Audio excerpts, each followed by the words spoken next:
கடலலை கொஞ்சும் திருச்செந்தூரில் விஸ்வரூபமே வேலையா பழமுதி சோலை அறுபடை வீடும் புண்ணிய தரிசனம் முருகையா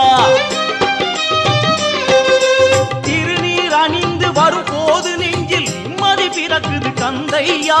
சுகனே சிவனார் மகனே உன்னை பாட பாட சுகமாகுதையா வேல் முருகா